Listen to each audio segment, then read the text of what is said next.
मसूद साहब, बहुत शुक्रिया आपके वक्त का। आप क्या कहेंगे, नेपाल में इस वक्त एहतजाजी तहरीक जारी है और उनके वजीर आजम भी मुस्ताफी हो गए। जी हाँ, देखिए जिस तरीके से इंडिया न सिर्फ नेपाल में पास में हमने देखा है, बांग्लादेश भी है और इसके बाद हिस्ट्री रही है श्रीलंका में जहाँ पे उन्होंने LTTE को वहाँ पे सपोर्ट किया है। मालदीव से अब रिसेंटली आउट इंडिया के स्लोगन्स वहाँ पे हुए और इसके साथ भूटान भी अभी देखें इनके इन्फ्लुएंस से निकल रहा है, वो चाइना के करीब जा रहा है। और इसके अलावा देखें कि नेपाल के साथ उनके एक बड़ा मसला शुरू से रहा है। इनके यहाँ पे हमने पास में देखा है, इनकी ट्रेड ब्लॉकेट भी कर दी थी उन्होंने, बॉर्डर डिस्प्यूट्स भी हैं। देखें उन्होंने नक्शे भी इश्यू कर दिए थे, काला पानी को अपना क्लेम किया, एक जगह थी लिपोलेक, उन्होंने कहा ये भी हमारा एरिया है। फिर इसके अलावा उन्होंने पास में जितने इलेक्शंस हुए हैं नेपाल में, उसमें इंडिया की रॉ इन्वॉल्व रही है, उसको मैनिपुलेट करते रहे हैं। पास में नेपाल के अंदर माओस जितनी इंसर्जेंसी रही उसको भी इंडिया सपोर्ट करता रहा है। और जो प्रेजेंट जो प्राइम मिनिस्टर थे जिन्होंने रिजाइन किया, he was approach China prime minister. तो एक ये भी वजह थी कि इस गवर्नमेंट को गिराने के लिए। तो जनरेशन जी जो यंगस्टर्स थे उनको देखें, उनको बेसिकली फंड किया, उनमें इन्फिल्ट्रेशन किया, पेनिट्रेट किया, नैरेटिव्स डाले और उसके बाद से एक सिचुएशन उन्होंने वहाँ पे क्रिएट किए।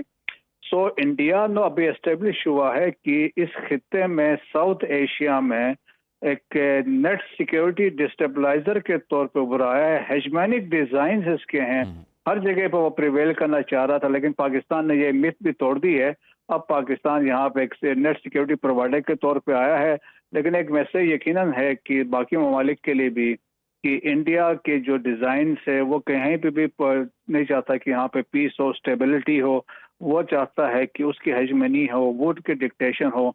तो मेरा ख्याल में ये अब तमाम ममालिक को ये बात समझ में आ गई है। और लास्ट वाज द भूटान, वो भी अभी इसके इन्फ्लुएंस से निकल रहा है। और ब्रिगेडियर साहब, ये कहिएगा कि इस खत्ते के लिए ये कितनी खतरनाक बात इस हवाले से बनती है कि जब एक मुल्क यानी भारत की जानिब से अपना असर व रसूख कायम करने के लिए ऐसी हरकतें की जाएं और किसी भी आज़ाद मुल्क के अंदरूनी मामलात में दखल अंदाजी की जाए।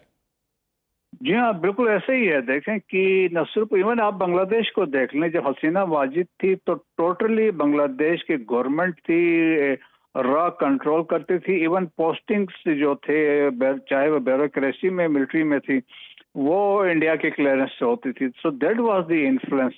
और यही वो इन्फ्लुएंस हमने पास में बाकी ममालिक में भी देखा। और इसके बाद से अभी नेपाल पे तो उनका बड़ा असर है। देखें, Nepal is the only Hindu country है आउटसाइड इंडिया, लेकिन इसके बावजूद वहाँ पे नेपाल के लोग इंडिया को पसंद नहीं करते हैं, जिस तरीके से वहाँ पे इन्होंने कोशिश की है पास में।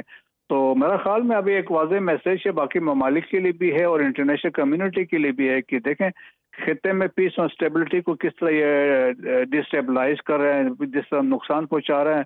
और फिर देखें अब दुनिया समझ भी गई है कि इंटरनेशनल जो भी ट्रांसनेशनल रिप्रेशन की बात होती है, दहशतगर्दी की बात होती है, आलमी दहशतगर्दी में भी इंडिया इन्वॉल्व है।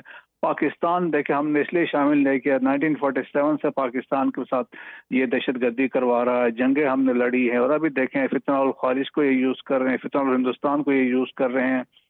तो पॉलिटिकल तो हाइब्रिड वारफेयर है पाकिस्तान के अगेंस्ट। तमाम पॉलिटिकल फोरम भी यूज कर रहे हैं, डिप्लोमेटिक फोरम भी यूज करने की कोशिश कर रहे हैं।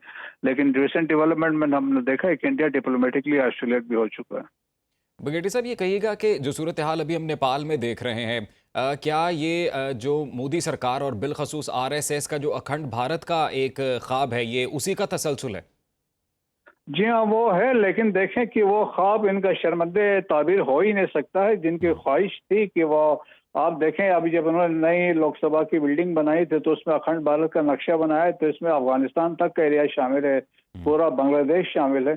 तो ये इनके डिजाइन तो अखंड भारत के, RSS के, BJP के तो यही है कि ये कहते हैं कि all that south of Himalayas and north of Indian ocean is अखंड भारत।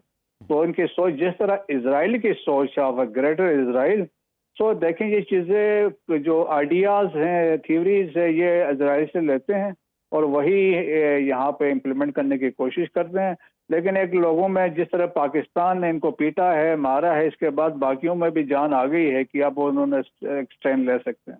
सर, आपको लगता है क्या ये एहतजाज खालिस्तन अवामी है या इसके पीछे कोई बैरूनी हाथ कार फरमा है? देखें कि इसमें होता यह है कि चंद लोग होता है, एक इवेंट होता है, लेकिन फिर उसको लोग फ्यूल करते हैं।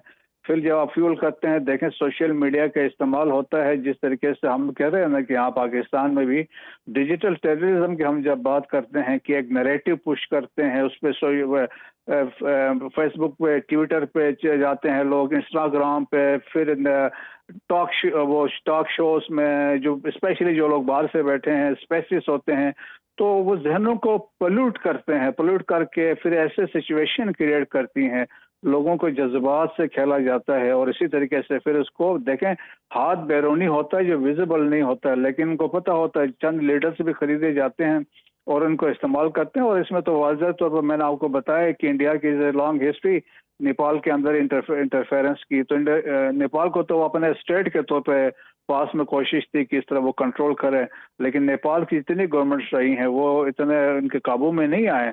और जो जी। प्रेसिडेंट अभी जो प्राइम मिनिस्टर थे, ये तो प्रो चाइना थे।